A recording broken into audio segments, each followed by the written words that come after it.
위원장님 오늘 의사 진행하는 것을 보니까 너무 주관적인 개입이 많습니다. 의원이 질의를 할 때 그 의원의 질의에 대해서 평가를 한다거나 또는 다른 지금 장관이 답변을 했는데 거기에 대해서 위원장님의 이런 의견이 있다고 해서 그거를 본인이 얘기를 하기 시작한다 그러면 모든 의사 진행에 다 개입하게 되는 겁니다. 위원장님도 물론 위원회 한 사람으로서 질의를 할 수 있는 권한이 있죠. 그것은 정식으로 5분 시간 내에서 신청을 해서 하셔야 됩니다. 필요한 범위 내에서 사회에 꼭 필요한 범위 내에서 정리를 하기 위해서 관여하는 그 정도가 허용되는 것이지 지금 위원장님처럼 그렇게 모든 사안에 대해서 본인 의견을 얘기하고 그렇게 의사 진행을 해서는 안 된다고 생각을 합니다.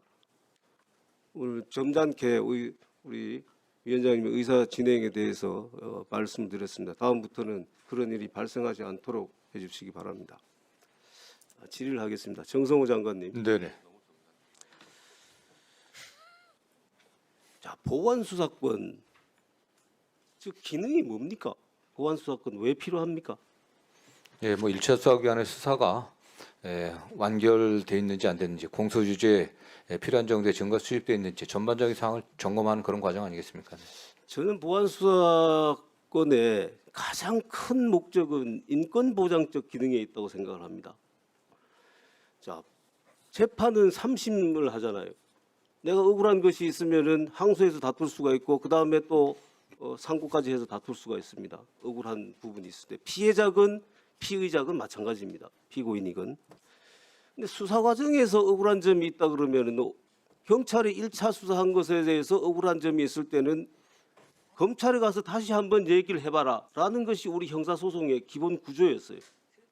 그래서 과거에 경찰관들이 가장 많이 하는 말 중에 하나가 검사한테 가서 얘기해라 였습니다. 왜 그랬겠습니까? 그것이 바로 처음 수사 단계에서 놓칠 수 있는 피해자 입장에서는 피의자 입장에서는 그런 거를 다시 한번 걸러줄 수 있는 그게 보완수사권입니다. 그 2차적인 수사권이죠.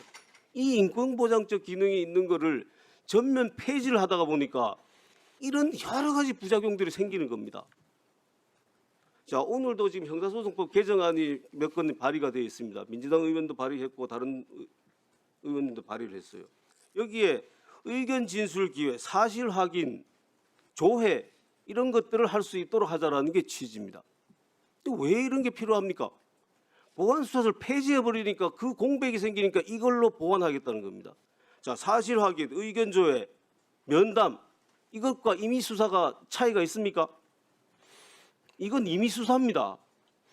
그럼 차라리 임의 수사는 가능하도록 하고 강제 수사는 못하도록 하자 이렇게라도 하든지.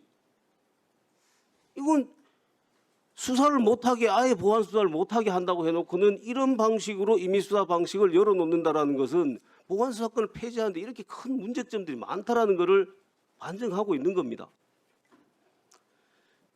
자, 제가 인권보장 기능을 얘기했어요. 그 다음에 또 국민의 대다수가 이 보완 수사권이 필요하다고 생각을 하고 있습니다. 60% 이상이 보완 수사권 필요하다고 얘기를 하고 있고 또 반대를 폐지하는 사람들보다 훨씬 더 2배, 3배 많은 분들이 존치를 해야 된다고 얘기를 하고 있어요. 그 다음에 범죄 피해자들, 장윤기 사건의 피해자 유족들 뭐라고 얘기를 했습니까? 경찰이 살인마의 편에 서느냐라고 얘기를 했습니다. 부산 돌려차기 피해자 똑같이 보완 수사가 필요하다라고 얘기를 하고 있습니다. 이 수많은 피해자들의 목소리에 귀를 안 기울이고 도대체 누구 목소리에 귀를 기울이는 겁니까? 장관님, 이 장관으로서의 정무적인 판단을 떠나서 한 법률가로서 한번 제대로 한번 얘기를 해보십시오. 보완수사권 필요합니까? 필요하지 않습니까? 폐지해도 아무 문제 없습니까? 뭐 그러한 그 우려들을 저희 고려해 갖고 국회에서 충분히 논의해 달라고 제가 여러 차례 요청했습니다. 네. 자, 그 부분도 저는 대단히 장관으로서 무책임한 태도라고 생각합니다. 야당 의원들이 논의를 해달라고 얘기를 합니다. 당연히 논의하지요. 그런데 주무부 장관인 법무부 장관이 자기 의견이 있어야죠. 여당, 야당 국회의원들이 하는 대로 우리는 따르겠다. 그게 주무부 장관으로서의 태도입니까? 근데 정부의 입장은 뭐 이미 발표가 됐습니다. 네. 그러면 폐지해도 아무 문제 없습니까? 폐지했을 때 우리도 뭐 폐지하는 그 자체만 봐서야 뭐 여러 가지 문제가 있을 수 있겠지만 그런 것들 충분히 보완해 갖고 보안사 폐지 원칙은 지금 관철하면서 나오는 여러 보완했다는 가지 겁니다. 보완책들이 미봉책에 불과하다고 생각이 됩니다.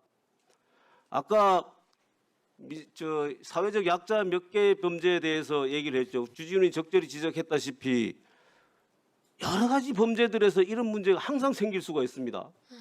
그리고 범죄에는 범죄 피해자와 가해자가 있는 것이지 거기에 사회적 약자가 있는 게 아니에요. 물론 사회적 약자의 범죄 피해자는 더 보호를 해야 되지만은 범죄를 피해를 보는 모든 사람들 다 피해자입니다.